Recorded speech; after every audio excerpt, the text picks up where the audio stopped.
Passive income हमारी ज़िंदगी में क्यों ज़रूरी है? इस दुनिया में दो तरह की कमाई होते हैं, पहला एक्टिव अर्निंग और दूसरा पैसिव अर्निंग। एक्टिव अर्निंग किसे कहते हैं? वैसी कमाई जिसमें काम करें पैसा आए और जब काम करना बंद कर दे तो पैसे आना बंद हो जाए।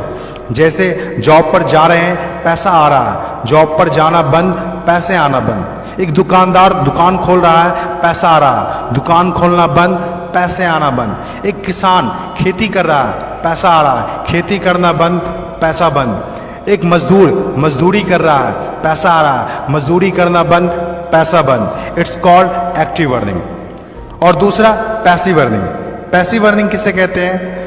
एक ऐसी कमाई जिसमें एक तय सीमा तक काम करे और उसके बाद काम ना भी करे तो भी अर्निंग होती रहे। It's called passive earning. Passive earning क्यों जरूरी है? क्योंकि आज हमारा शरीर काम कर रहा है, कल वह काम नहीं करेगा।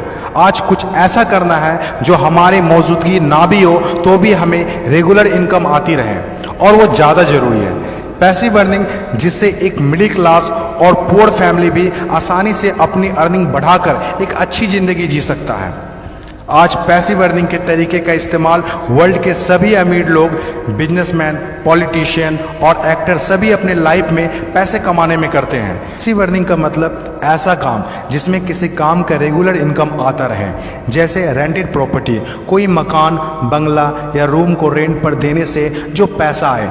और भी है जैसे fix deposit, real estate, business, YouTube earning, ये सभी पैसिव अर्निंग में आते हैं। आज आपके पास कोई एक ही इनकम ऑफ सोर्स है, चाहे वो जॉब हो या बिजनेस हो या शॉप हो या फिर एग्रीकल्चर, कुछ भी हो, आप उससे अपनी लाइफ की ज़रूरतों को पूरा नहीं कर सकते हैं। अगर आपको एक बेहतर ज़िंदगी चाहिए तो आप सिर्फ एक ही इनकम ऑफ सोर्स पर डिपेंड नहीं रह सकते। आपको सेकेंड, थर्ड, फोर्थ या ज़्यादा इनकम सोर्स बनाने होंगे।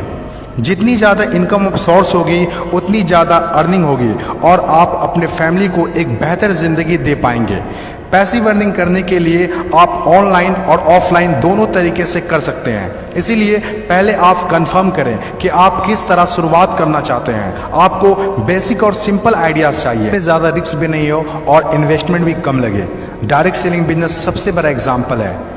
ये पैसे कमाने का वो रास्ता है जिसमें आप सिर्फ एक बार मेहनत करते हैं और कुछ ऐसे संपत्ति बना देते हैं जो आपको ज़िंदगी भर पैसे कमा के दे सकें। पैसिव अर्निंग को समझाने के लिए मैं आपके साथ एक स्टोरी शेयर करना चाहूँगा। यह कहानी है बर्क हेजेस की किताब द पैराबल्स ऑफ पाइपलाइन। एक छोटे से गांव में दो दोस्त रहा करते थे, ब्रूनो और पाब्लो, जो बड़े सपने देखा करते थे। एक दिन किसी न किसी तरह वो गांव के सबसे अमीर आदमी बन जाएंगे। वो दोनों काफ़ी मेहनती थे, उन्हें तो बस एक मौके की तलाश थी और एक दिन उन्हें वह मौका मिल गया। उस गांव में एक समस्या थी।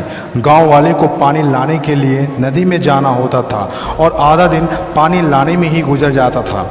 वो दोनों ने गांव वालों से बात की कि वो नदी से पानी लाकर उन्हें देंगे और उसके बदले कुछ पैसे लेंगे।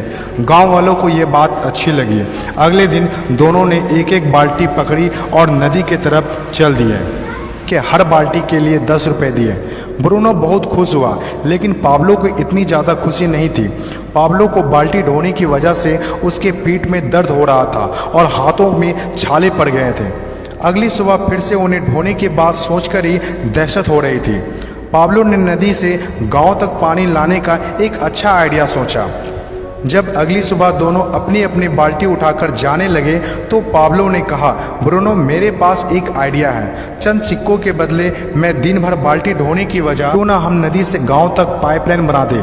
ब्रूनो ने कहा, पागल, हमारे पास एक बेहतरीन नौकरी है, अच्छे पैसे भी मिलते हैं जिससे हम जो चाहें खरीद सकते हैं। अपनी पाइपलाइन के आइडिया को दिमाग से निकाल दो। लेकिन पाब्लो इतनी आसानी से डिमोटिवेट होने वाला नहीं था। उसने अपने दोस्त को पाइपलाइन बनाने का आइडिया अच्छे से समझाया। हम लोग दिन के आधे समय बाल्टी ढोने का काम करेंगे और आधे समय और छुट्टियों के दिनों में पाइपलाइन का काम करेंगे। ब्रूनो ने पाब्लो की बात नहीं मानी। पाब्लो जानता था कि पथरीली ज़मीनों में पाइपलाइन बनाना आसान नहीं होगा, लेकिन पाइपलाइन बनने के बाद जो मिलेगा उससे वह इंस्पायर होकर काम करता रहा। जब पाब्लो अपना पाइपलाइन बनाता था तो गांव वाले उसकी मजाक उड़ाया करते थे। ये देखो Pablo the pipeline. Bruno Pablo से 2 गुना काम कर रहा था, इसीलिए वह 2 गुना पैसा भी बना रहा था। पहले कुछ महीने तो पाब्लो की मेहनत का कोई फल नहीं दिख रहा था, लेकिन पाब्लो खुद को बार बार याद दिलाता रहता कि कल के सपने आज के त्याग से ही होते हैं, और आखिर में वही हुआ जो होना था। पाइपलाइन बनकर तैयार हो गया। अब पाब्लो सोता था तो भी पैसा आता था, नहाता था तो भी पैसा आता था, खाता था तो भी पैसा आता था, वह कहीं बाहर घूमने जाता था तो भी पैसा आता था। जितना ब्रूनो ने 3 साल में कमाया था उतना पाब्लो ने 3 महीने में कमा लिया। गांव में जितना पानी बहकर जाता था, पाब्लो के जेब में उतना ही पैसा बहकर आता था। और मेरे हिसाब से direct selling business is the best opportunity. इस कहानी से हम 5 बातें सीखते हैं। पहला, विज़न का होना। विज़न सबके पास नहीं होता। विज़न जो आंखों से नहीं सोच से देखी जाती है। इस दुनिया में 5% लोग के पास ही विज़न होता है और वही इस दुनिया में कुछ बड़ा करते हैं।